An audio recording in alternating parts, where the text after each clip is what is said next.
In my 32 years with the Portland Police Department, I learned that the most dangerous criminals aren't always the ones pointing guns. Sometimes they're the ones who smile at Sunday dinner while slowly destroying someone from the inside. I thought I'd seen every kind of evil humanity had to offer during my career as a detective.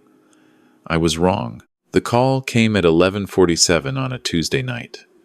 My phone lit up the dark bedroom, and I saw my granddaughter's name. Emma never called this late. My wife stirred beside me as I answered. "Grandpa?" Her voice cracked, barely above a whisper. "I'm at Portland Adventist Hospital. There was an accident. My wrist is broken, and my shoulder. It hurts so bad." I was already out of bed, reaching for my pants. "What happened? Are you okay?" "Grandpa, I need you," she started crying. "Stepmom Karen said I was texting while driving. She told the police that's why we crashed. But she grabbed the wheel. Grandpa. She yanked it hard to the right when we were going 60 on Powell Boulevard. I tried to stop her, but she wouldn't let go. Now Dad believes her instead of me, and the police think I'm lying to avoid a ticket." My blood went cold. Emma was one of the most careful drivers I knew. I'd taught her myself, spent hours in parking lots making sure she understood every rule, every precaution, and Karen had only been in my son's life for 18 months. "Stay right there," I told her. "Don't say anything else to anyone until I arrive. 20 minutes. I made it in 15. Portland Adventist's emergency room had that particular smell that all hospitals share, antiseptic trying to cover something darker underneath. I'd spent enough time in emergency rooms during my career to hate them. I found Emma in a curtain bay, her left wrist in a temporary splint, her shoulder obviously dislocated and recently reduced based on the way she was holding it. Her eyes were red from crying. "Grandpa." She tried to sit up and winced. "Easy, sweetheart." I pulled a chair close to her bed. "Tell me exactly what happened. Everything." She took a shaky breath. "We were coming back from the mall. Karen wanted to talk about college applications. I got into University of Oregon early decision, and she's been mad about it ever since. She wants me to go to Portland State so I can live at home and help with the twins." Karen had twin boys from her first marriage, 7 years old, loud as air raid sirens. She'd moved them into my son David's house 6 months after the wedding. "We were on Powell, near 82nd, Emma continued. "She started saying I was being selfish, that Dad was paying all this money for college when I should be thinking about family. I told her it was my decision and Dad supported it. That's when she really lost it." "Lost it how?" She screamed that I was an ungrateful brat. Then she just reached over and grabbed the steering wheel. She jerked it to the right, hard. I tried to fight her off, but she was using both hands. We went straight into a light pole on the passenger side.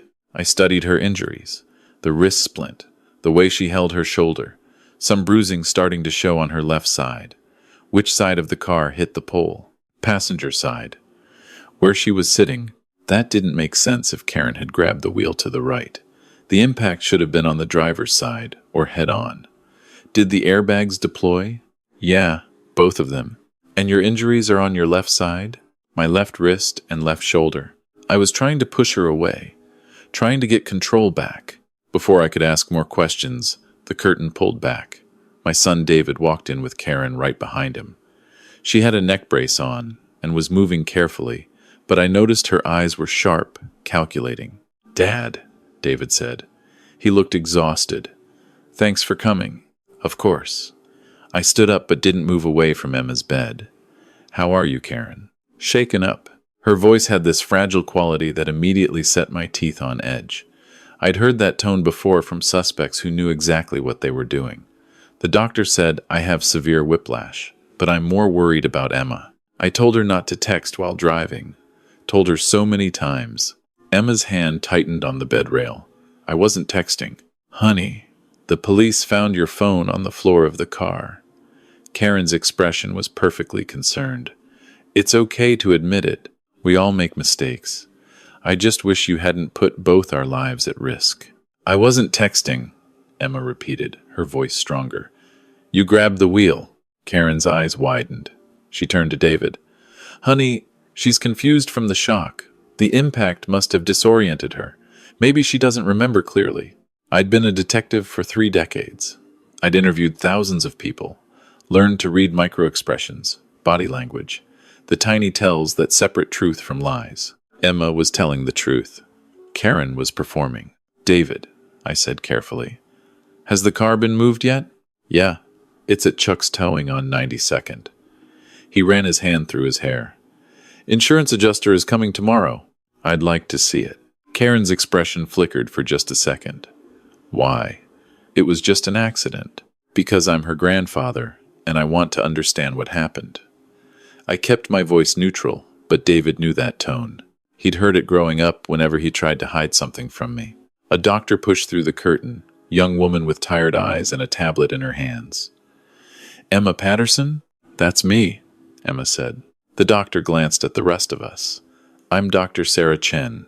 I've reviewed Emma's x-rays and exam results. She looked at her tablet, then at Emma with an expression I recognized. It was the same look I'd learned to wear when I knew something was wrong but couldn't say it directly. The good news is the wrist fracture is clean. You'll need a cast for 6 weeks, but it should heal completely. And the bad news? I asked. Dr. Chen hesitated. The shoulder dislocation was anterior, which is consistent with the arm being forcefully pulled or twisted while extended forward. The fracture pattern on the wrist is also interesting. These are what we call defensive fractures. Defensive? David frowned. What does that mean? It means the break pattern suggests the wrist was bent backward while trying to push or deflect something. Dr. Chen looked at me, and I saw the question in her eyes. She'd seen enough domestic violence cases to recognize the signs. These aren't typical impact injuries from an airbag deployment. Airbag injuries usually cause chest contusions, facial fractures, forearm burns. Emma's injury pattern is different.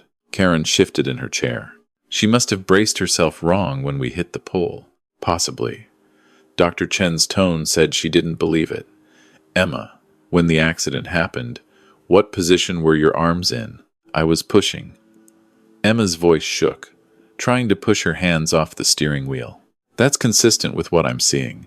Dr. Chen made a note on her tablet. I'll make sure this is documented in your medical records. Karen stood up abruptly. This is ridiculous. David, she's trying to blame me for her own reckless driving. I'm the victim here too. I have whiplash. Karen, sit down. My son's voice had an edge I rarely heard. Let the doctor finish. Dr. Chen looked at me again, and I gave her a small nod. Is there anything else we should know? I asked.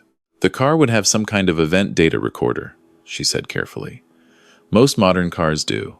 It records things like speed, brake application, steering angle in the seconds before and during a collision.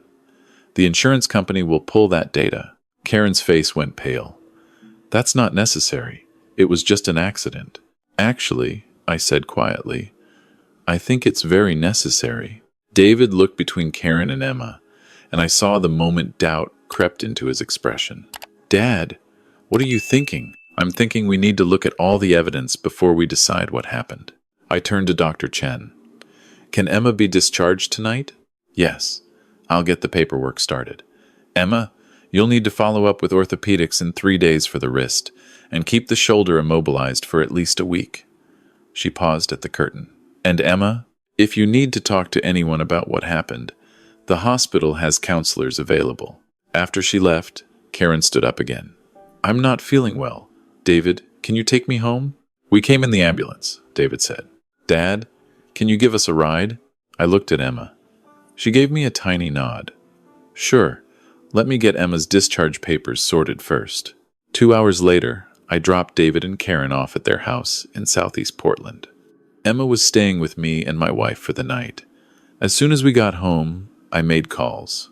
My first call was to Chuck's Towing. The owner, Chuck Morrison, had been feeding me information on suspicious accidents for 20 years. He owed me favors.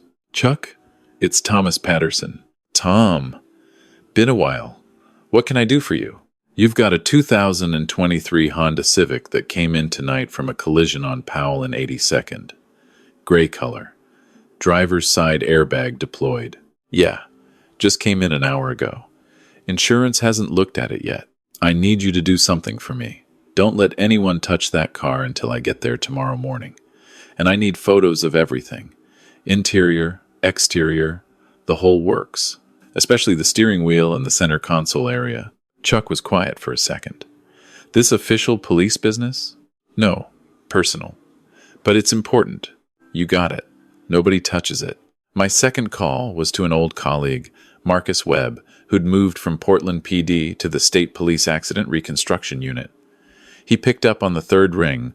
Marcus, I need a favor. Tom Patterson. I thought you were enjoying retirement. I was, until tonight. I've got a situation with my granddaughter's car accident. I need someone who can pull and analyze the event data recorder information. What's the story? I told him everything Emma had said, everything Dr. Chen had documented. Marcus listened without interrupting. Those injury patterns don't match airbag deployment, he said when I finished. And if someone grabbed the wheel hard enough to cause a collision, that steering input would absolutely show up in the EDR data. Can you pull it? Officially, I'd need a court order or consent from the vehicle owner. The owner is my son. Then get his consent, and I'll do it tomorrow afternoon. But Tom, if this data shows what you think it shows, I know. My jaw tightened. I know exactly what it means. I found Emma sitting on the couch in my living room, my wife Sarah beside her, with an arm around her shoulders. Emma had stopped crying but looked exhausted. How are you holding up, sweetheart? I sat down across from them. Dad doesn't believe me. Her voice was small. He thinks I'm lying to avoid getting in trouble. Sarah squeezed her shoulder. Your grandfather believes you, and we're going to prove what happened. Grandpa? Emma looked at me. What if the car data doesn't show anything? What if there's no proof? Then we'll find another way, I said. But Emma, I need you to think carefully. Has anything like this happened before? Has Karen ever gotten physical with you? She was quiet for a long moment. Not like this. But she's grabbed my arm hard enough to leave bruises a few times. When she's mad about something, she always says it's because she's trying to get my attention, that I'm not listening. When was the last time? 2 weeks ago. We were arguing about my college applications again, and she grabbed my bicep and squeezed. It hurt, and I pulled away. She told Dad I was being dramatic. Do you have photos of those bruises? No, I didn't think. I mean, she's my stepmom. I thought maybe I was overreacting. I looked at Sarah. My wife had worked as a family therapist for 40 years before retiring. She knew the patterns as well as I did. Emma, Sarah said gently, has Karen said or done other things that made you uncomfortable? Things that seemed small at the time? She goes through my room when I'm not home, reads my diary, checks my drawers. She says it's because she's responsible for me and needs to make sure I'm not doing anything wrong. Emma's words came faster now. She tells Dad that I'm disrespectful to her, even when I'm not. Last month she told him I called her a name, but I didn't. I was in my room doing homework. But Dad believed her. What else? I kept my voice calm, but inside, I was already building the case. She wants me to babysit the twins all the time, like every weekend. If I say no because I have plans with friends, she tells Dad I'm being selfish and not part of the family, and she's always comparing me to them, saying I should be more helpful, more considerate. Classic control patterns. Isolation, manipulation, gradually breaking down the victim's credibility with others while establishing dominance. I'd seen it 100 times, usually in spousal abuse cases. But stepmothers could be abusers too. One more question, I said. Tonight, before she grabbed the wheel, did she say anything specific? Emma thought back. She said I was ruining everything, that she'd finally gotten Dad to commit to their family, and I was trying to escape. She said if I went away to college, Dad would realize he didn't need her and the boys anymore. There it was, the motive. Karen saw Emma as a threat to her marriage, to her financial security, to her control over David. And tonight, something had snapped. The next morning, I met Marcus at Chuck's Towing at 8 a.m. David had given me written consent to pull the EDR data after I'd called him at 6:30 and explained what Dr. Chen had said about Emma's injuries. He'd sounded uncertain, caught between his wife and his daughter, but he'd agreed. The Honda Civic looked worse in daylight. The entire passenger side was crumpled where it had hit the light pole. The airbags had deployed, and were now draped across the seats like deflated ghosts. Passenger side impact, Marcus noted, taking photos. If the driver jerked the wheel to the right like your granddaughter says, this makes sense. They'd have veered right into the pole. Chuck handed me an envelope. Photos you asked for. I took about 60 of them. Interior, exterior, close-ups of everything. I flipped through them. The steering wheel showed scuff marks on the right side. The center console had a crack in it. And there, on the passenger side door panel, were what looked like impact marks. Marcus, look at this. I showed him the photo of the door panel. He zoomed in with his camera. Those are transfer marks, probably from the bracelet or watch the passenger was wearing during impact. When the airbag deployed, it would have forced her arm back against the door. Karen was wearing a silver cuff bracelet last night, I said. I remember seeing it at the hospital. Marcus spent the next hour extracting data from the EDR using his diagnostic equipment. I watched the screen as numbers and graphs appeared, telling the story of what had happened in those final seconds. Okay, Marcus said finally. This is interesting. 5 seconds before impact, the vehicle was traveling at 58 miles per hour in the right lane of Powell Boulevard. Speed limit there is 40, so already over the limit. Could have been Karen pushing Emma to drive faster, I suggested. Possibly. 4 seconds before impact, there's a sudden steering input to the right, not gradual, but sharp, 45 degrees in less than half a second. Can you tell if it was the driver or someone else? The steering angle and the force required suggests 2 hands were on the wheel, both pulling right. The driver would have been fighting it, trying to pull left. See these micro-corrections here? He pointed to small fluctuations in the data. That's someone trying to regain control. Emma trying to fight Karen off. That would be my interpretation. Then, 3 seconds before impact, the brake is applied. Hard. But the steering is still being pulled right, overriding any braking benefit. 2 seconds before impact, the vehicle leaves the roadway. 1 second before impact, there's a second steering input, this time to the left. Too late. Emma finally got the wheel back. For a second. Then impact. Passenger side front quarter panel strikes the light pole at 41 miles per hour.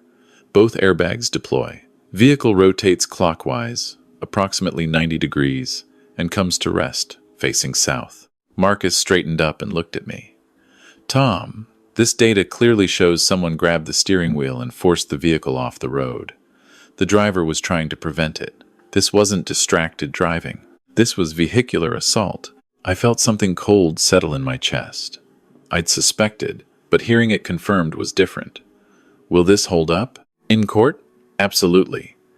EDR data is admissible evidence. I can testify to the interpretation. Combined with the injury patterns the doctor documented, you have a solid case that the passenger deliberately caused this collision. Can you write up a full report? I'll have it to you by end of day. Marcus paused. Tom, you're going to need to involve the authorities. This is attempted assault, maybe attempted murder, depending on the DA's interpretation. I know. I stared at the wrecked car, thinking about Emma's frightened voice on the phone. But first, I need to talk to my son. I called David from the parking lot. Can you meet me for coffee? Just you, not Karen. Dad, what's going on? I have the data from the car. We need to talk. He met me at a diner on Hawthorne 30 minutes later.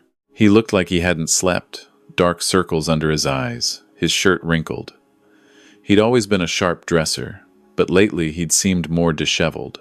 I slid the envelope of photos and Marcus's preliminary notes across the table. Look at these. David went through them slowly. I watched his expression change as he studied the steering wheel marks, read the data interpretation, saw the timeline of what had happened. This says Karen grabbed the wheel, he said finally. That's what the evidence shows. The steering input, the timing, Emma's injuries, all of it points to Karen deliberately causing that accident. But why would she? He stopped, and I saw him working through it. The college thing. She's been obsessed with Emma staying home. It's more than that, David. Emma told me Karen's been physically grabbing her, going through her things, isolating her from friends. This has been building. My son's hands shook as he set down the photos. I didn't see it. Or I didn't want to see it. Tell me the truth. Have you noticed changes in Karen's behavior toward Emma? He was quiet for a long moment. Yeah. At first I thought it was just adjustment, you know? Blending families is hard. But lately, she's always mad at Emma for something. And she tells me things Emma supposedly said or did, but when I ask Emma about it, she denies it. I've been assuming Emma was lying because, well, teenagers lie sometimes. But Emma's never been a liar. Even when she was little and knew she'd get in trouble, she'd tell the truth. He rubbed his face. God, Dad, what have I done? I chose Karen over my own daughter. You didn't know. Karen's good at manipulation. I've seen this pattern before, David. Abusers isolate their victims, turn people against them, make everyone think the victim is the problem. What do I do? First, you keep Emma safe. She's staying with us until this gets resolved. Second, you confront Karen with this evidence. Third, you decide if you want to press charges. Charges? He looked shocked. You mean like criminal charges? David, Karen deliberately caused a car accident that could have killed both of them. That's vehicular assault at minimum. Emma has a broken wrist and a dislocated shoulder. Karen could have killed her. She's my wife. And Emma is your daughter. Your responsibility is to protect her, not protect the person who hurt her. He stared at his coffee cup for a long time. I need to think. Don't think too long. Because if you don't handle this, I will. I'm not letting Emma go back into that house until Karen is gone. I left him there and went home. Emma was in the guest room, sleeping. Sarah met me in the kitchen. How bad? She asked. Bad. The data proves Karen caused the accident deliberately. David's in denial. And if he chooses Karen over Emma, then we get a lawyer and file for emergency custody. But I don't think it'll come to that. David loves Emma. He's just been gaslighted into doubting her. Sarah's phone rang. She glanced at the screen and frowned. It's David. She put it on speaker. David? Sarah, I need to talk to Emma. Is she awake? She's sleeping. What's wrong? I need to apologize to her. I confronted Karen about the car data. She denied everything at first, said the data was wrong, that maybe the crash damaged the recorder. But then I told her what the doctor said about Emma's injuries. And he was crying. My son, 42 years old, crying on the phone. David? Sarah's voice was gentle. She admitted it. She said Emma was ruining our family, that if Emma left for college, I'd realize I didn't need Karen and the boys. She said she wasn't trying to hurt Emma, just scare her. But the steering wheel thing? She said Emma fought back harder than she expected, and that's why they crashed. Where's Karen now? I told her to leave. She's at her mother's house. I'm filing for divorce. His voice hardened. And Dad's right. I'm pressing charges. Emma could have died because of what Karen did. Sarah caught my eye. I nodded. David, come over here, Sarah said. Emma's going to wake up soon. You should be here. I'll be there in 20 minutes. When Emma woke up an hour later, David was sitting beside her bed. I watched from the doorway as he took her hand carefully, avoiding the cast. I'm so sorry. I should have believed you. I should have protected you. Emma started crying. Dad, I didn't lie. I promise I didn't lie. I know, baby. I know. And Karen's gone. She's not coming back. It's going to be just you and me again, okay? What about the twins? They're with their grandmother. That's where they'll stay. David's voice cracked. I'm so sorry. I got remarried too fast. I didn't see what she was really like. I almost lost you because I was stupid. You didn't lose me, Dad. I'm right here. I stepped back from the doorway and let them have their moment. Sarah came up beside me and took my hand. You saved her, she said quietly. No, Emma saved herself by calling me. I just made sure the truth came out. Karen was arrested 3 days later and charged with vehicular assault and child endangerment. The district attorney looked at the EDR data, Emma's medical records, and the photos of the car, and decided this was a clear-cut case. Karen's lawyer tried to argue she'd panicked and grabbed the wheel instinctively, but the data showing sustained pressure and the pre-accident argument about college undermined that defense. The case never went to trial. Karen pleaded guilty to reckless endangerment in exchange for a reduced sentence. She got 3 years probation, mandatory counseling, and a restraining order keeping her away from Emma. David's divorce was finalized 6 months later. Emma got her cast off after 8 weeks, did physical therapy for her shoulder, and graduated high school with honors. She went to University of Oregon like she'd planned, but she called David every Sunday and came home for long weekends more often than I expected. One evening, about a year after the accident, Emma came over for dinner. She'd filled out a little, seemed more confident, more settled in herself. After we ate, she helped me wash dishes, while Sarah and David talked in the living room. "Grandpa, I wanted to thank you," she said, scrubbing a plate. "For what?" "For believing me. When everyone else thought I was lying, you believed me. I'm a detective, sweetheart. Reading people is what I do, and I could see you were telling the truth. It's more than that, though." She handed me the plate to dry. "You taught me that truth matters, that evidence matters, that I deserve to be believed." I set down the plate and looked at her. "You've always deserved to be believed. Karen tried to make you doubt yourself, but you knew the truth. You held on to it even when it was hard. I was scared Dad would choose her. I know. But he chose you. It took him a while, but he chose you." She hugged me then, carefully because her shoulder still ached when it rained. "I love you, Grandpa. I love you too, Em." That night, after everyone had gone home, I sat on the back porch with a glass of whiskey. Sarah came out and sat beside me. "Thinking about the case?" she asked. "Thinking about how close we came to losing her. If Emma hadn't called me, if I hadn't pushed to get that car data, Karen might have convinced everyone it was Emma's fault. Emma would have been blamed for the accident, lost her father's trust, maybe never gone to college. But that's not what happened. You stopped it, this time. But how many kids are out there in similar situations, and nobody believes them?" Sarah took my hand. "You can't save everyone, Tom. But you saved Emma. That matters." She was right. In my 32 years with Portland PD, I'd learned that you couldn't solve every case, couldn't save every victim, couldn't stop every crime. But when you could make a difference, when you could use your experience and your skills to protect someone who needed it, that was enough. Emma was safe. The evidence had told the truth when words couldn't, and maybe that was the real lesson from all my years as a detective.